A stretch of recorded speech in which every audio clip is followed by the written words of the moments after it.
which Eeyore has a birthday and gets 2 presents. Eeyore, the old grey donkey, stood by the side of the stream and looked at himself in the water. Pathetic, he said. That's what it is. Pathetic. He turned and walked slowly down the stream for 20 yards, splashed across it, and walked slowly back on the other side.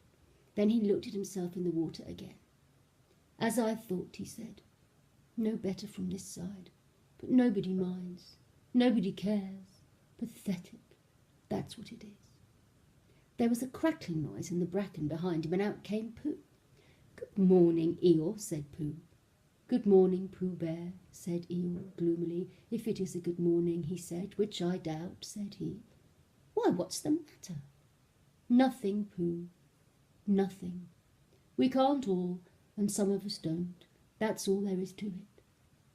Can't all what? Said Pooh, rubbing his nose. Gaiety, song and dance, here we go round the mulberry bush. Oh, said Pooh.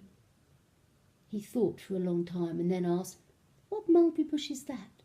Bonhomie, went on Eeyore gloomily. French word meaning bonhomie. He explained. I'm not complaining, there it is. Pooh sat on a large stone and tried to think this out. It sounded to him like a riddle, and he was never much good at riddles, being a bear of very little brain. So he sang Cottleston Pie instead. Cottleston, Cottleston, Cottleston Pie, a fly can't bird, but a bird can fly. Ask me a riddle and I'll reply, Cottleston, Cottleston, Cottleston Pie. That was the first verse. When he had finished it, Eeyore didn't actually say that he didn't like it, so Pooh very kindly sang the second verse to him. Cottleston, Cottleston, Cottleston Pie, a fish can't whistle, and neither can I. Ask me a riddle and I'll reply, Cottleston, Cottleston, Cottleston Pie. Eeyore still said nothing at all, so Pooh hummed the third verse quietly to himself. Cottleston, Cottleston, Cottleston Pie, white as a chicken, I don't know why. Ask me a riddle and I reply, Cottleston, Cottleston, Cottleston Pie. That's right, said Eeyore. Sing umpty tiddly, umpty too. Here we go gathering nuts and may. Enjoy yourself. I am, said Pooh. Some can, said Eeyore. Why, what's the matter? Is anything the matter? You seem so sad, Eeyore. Sad? Why should I be sad? It's my birthday, the happiest day of the year. Your birthday? Said Pooh in great surprise. Of course it is. Can't you see? Look at all the presents I have had. And he waved a foot from side to side. Look at the birthday cake, candles and pink sugar. Pooh looked first to the right and then to the left. Presents, said Pooh. Birthday cake, said Pooh. Where? Can't you see them? No, said Pooh. Neither can I, said Eeyore. Joke, he explained. Ha ha. Pooh scratched his head, being a little puzzled by all of this. But is it really your birthday? He asked. It is. Oh, well, many happy returns of the day, Eeyore. And many happy returns to you, Pooh Bear. But it isn't my birthday? No, it's mine. But you said many happy returns. Well, why not? You don't always want to be miserable on my birthday, do you?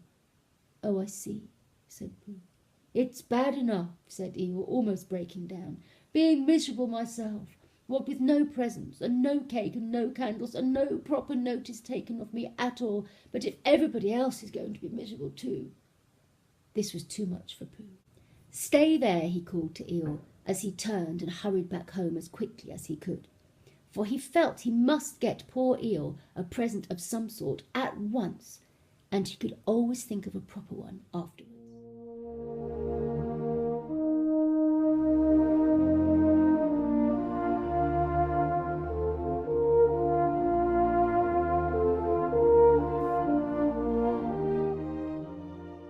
Outside his house, he found Piglet jumping up and down, trying to reach the knocker. Hello, Piglet, he said. Hello, Pooh, said Piglet. What are you trying to do? I was trying to reach the knocker, said Piglet. I just came round. Let me do it for you, said Pooh, kindly. So he reached up and knocked at the door. I've just seen Eeyore. He's in a very sad condition because it's his birthday and nobody has taken any notice of it, and he's very gloomy. You know what Eeyore is. And there he was, and what a long time whoever it is who lives here is taking to answer the door. And he knocked again. "But Pooh," said Piglet, "it's your own house." "Oh," said Pooh, "so it is," he said. "Well, let's go in." So in they went, and the first thing Pooh did was to go to the cupboard to see if he had quite a small jar of honey left. And he had, so he took it down and he said, "I'm giving this to Eeyore," he explained, "as a present. What are you going to give?" "Couldn't I give it too?" said Piglet, "from both of us?" "No," said Pooh, "that would not be a good plan." "All right then, I'll give him a balloon. I've got one left from my party. I'll go and get it now, shall I?" That, Piglet, is a very good idea. It is just what Eeyore needs to cheer him up. Nobody can be uncheered with a balloon.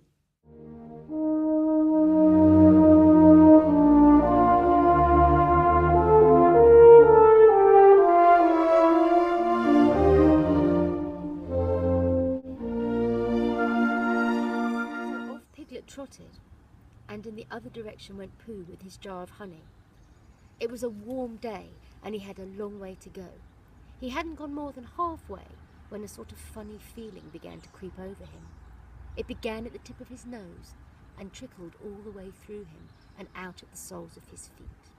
It was just as if somebody inside him was saying, "Now then, Pooh, time for a little something." "Dear, dear," said Pooh, "I didn't know it was so late as that." So he sat down and took the top off his jar of honey. "Luckily, I brought this with me," he thought. Many a bear going out on a warm day like this would never have thought of bringing a little something with him. And he began to eat. "Now let me see," he thought, as he took his last lick of the inside of the jar. "Where was I going? Ah, yes, Eeyore." He got up slowly, and then suddenly he remembered. He had eaten Eeyore's birthday present. "Ah, bother," said Pooh. "What shall I do? I must give him something." For a while he couldn't think of anything. Then he thought, well, it's a very nice pot, even if there's no honey in it. And if I washed it clean and got somebody to write a happy birthday on it, Eeyore could keep things on it which might be very useful. So as he was just passing the 100-acre wood, he went inside to call on Owl, who lived there. "Good morning, Owl," he said. "Good morning, Pooh," said Owl. "Many happy returns of Eeyore's birthday," said Pooh. "Oh, is that what it is?" "What are you giving him, Owl?" "What are you giving him, Pooh?" "I'm giving him a useful pot to keep things in, and I wanted to ask you—" "Is that it?" said Owl, taking it out of Pooh's paw. "Yes, and I wanted to ask you—" "Somebody has been keeping honey in it," said Owl.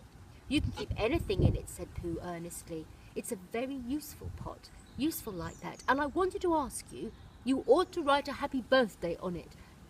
"That was what I wanted to ask you," said Pooh, "because my spelling is wobbly. It's good spelling, but it wobbles, and the letters get into the wrong places. Would you write a happy birthday on it for me?"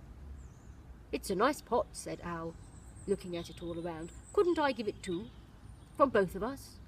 "No," said Pooh, "that would not be a good plan. Now, I'll just wash it first, and then you can write on it." Well, he washed the pot out and dried it, while Owl licked the end of his pencil and wondered how to spell birthday. "Can you read, Pooh?" he asked, a little anxiously. "There's a notice about knocking and ringing outside my door, which Christopher Robin wrote. Could you read that?" "Christopher Robin told me what it said, and then I could." "Well, I'll tell you what this says, and then you'll be able to read it too." So Owl wrote, and this is what he wrote. "Hippy Pappy birthday." Pooh looked on admiringly.